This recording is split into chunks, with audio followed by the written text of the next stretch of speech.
Zubimendi to Real Madrid, stolen right from Arsenal's doorstep. Garnacho? He's already dusting off his French phrase book. PSG have a new obsession and it's not Mbappe this time.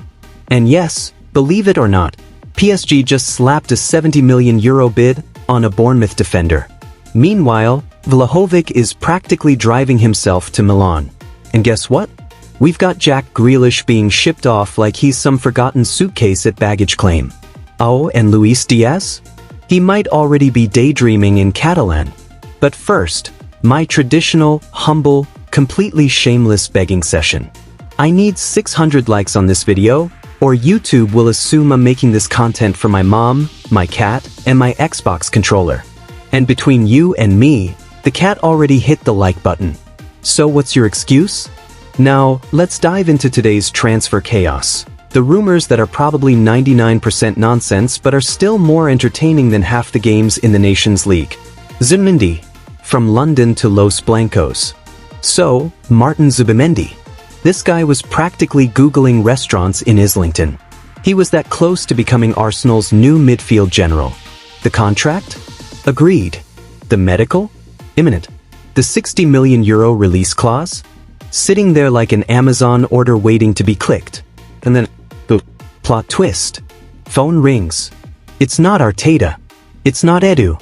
It's not some random agent. It's Xabi Alonso. Yes, that's Xabi. Childhood idol. Current Real Madrid manager. And he's not calling to say hi. He's calling to say, Martin, come home. The Bernabeu is waiting. Cue the record scratch. Zubimendi slams the brakes. And suddenly, Arsenal are left standing there like, wait, what's? Yes, for the second summer in a row, Arsenal are about to get ghosted. Last year it was Caicedo and Rice drama. This year, it's the Zubimendi switcheroo. Real Madrid, by the way, aren't playing coy. They've officially entered the race. The scouting reports are done, the board is on board, and Alonso reportedly sees Zubimendi as his first true signature signing. He's smart, technical, a positional freak, and most importantly, affordable. Compared to the $100 million for Tchouaméni or Bellingham, Zubimendi is practically a discount. But there's a catch.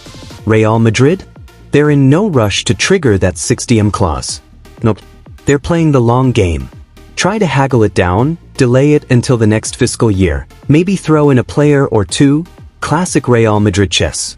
And what's Zubimendi doing during all this? Twiddling his thumbs in football limbo. Sources say his heart was set on Arsenal. But when your footballing idol calls you directly, you start wondering if you're about to make the biggest mistake of your career. And let's not forget, Liverpool fans know this pain. They also had Zubimendi in the bag last summer. Everything was lined up and he just backed out. Decided to stay at Real Sociedad. Timing didn't feel right. Now it's Arsenal's turn to get left on read. So here's my question to the Gunners in the comments. Are we getting Deja Vu FC all over again?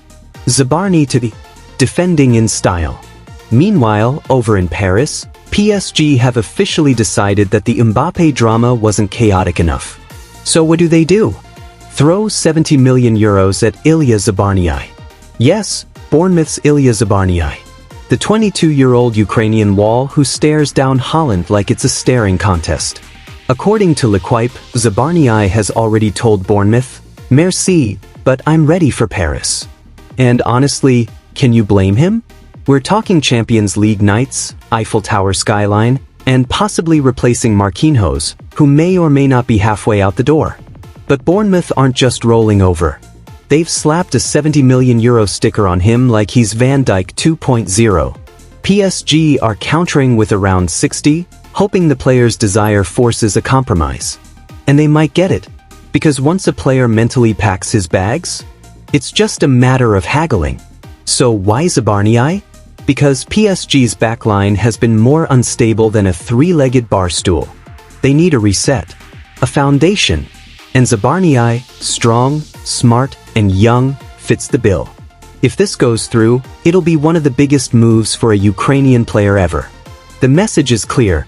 PSG are done with aging names and overpriced stars. They're going next gen. Vlahovic, the Milan power play. Now, let's talk about Dusan Vlahovic.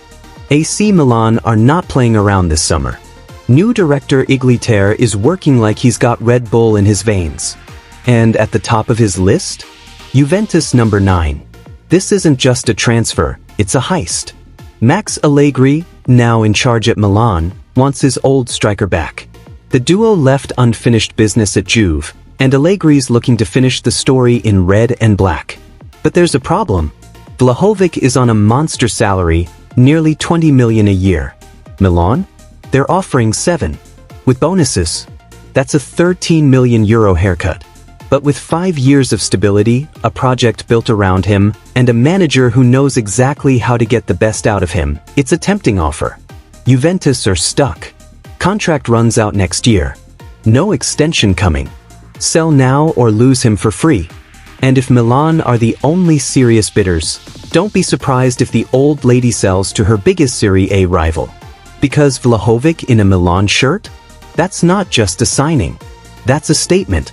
Grealish, from city's end to bench warmer. Jack Grealish, from being the golden boy of English football, to maybe getting loaned to Newcastle like a clearance sale at Sports Direct. Let that sink in.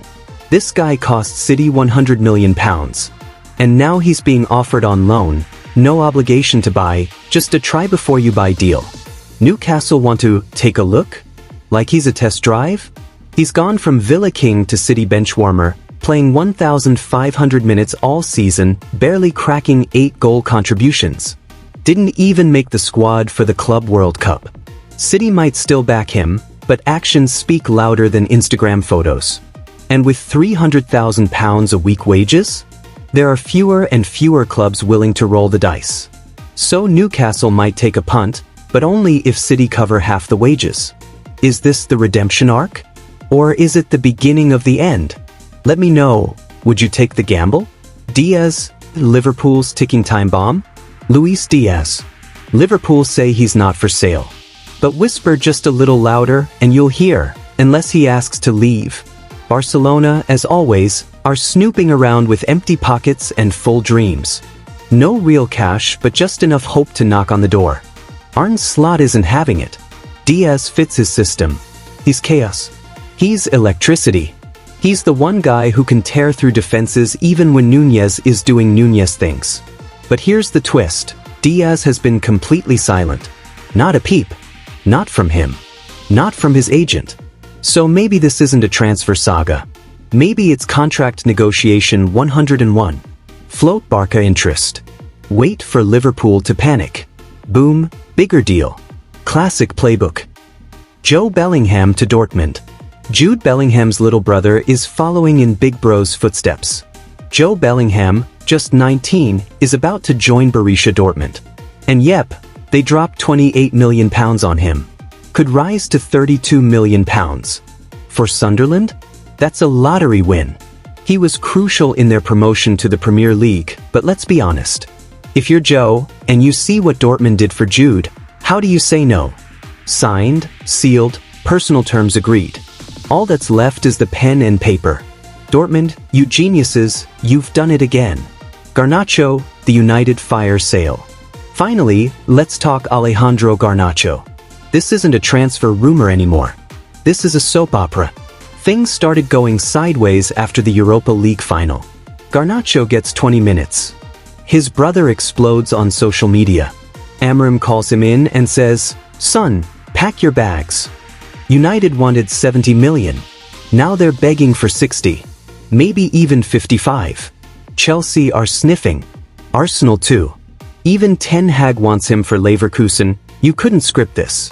Meanwhile, United are trying to sell Rashford, Sancho, Antony, and now Garnacho? What is going on? They say they want players with the right attitude. But the fans? They want fire. Garnacho gave them that. And now he might be giving it to a different club. So that's the state of play. Chaos, confusion, and enough drama to fuel 5 Netflix documentaries. Drop your thoughts below. What's the craziest transfer twist this summer? Would you gamble on Grealish? Would you wait for Madrid like Zubimendi? Is Garnacho's exit a disaster, or just the start? And hey, before you disappear faster than Arsenal's transfer targets, hit that like button, smash subscribe, and I'll see you in the next breakdown. Because this window? It's only just heating up.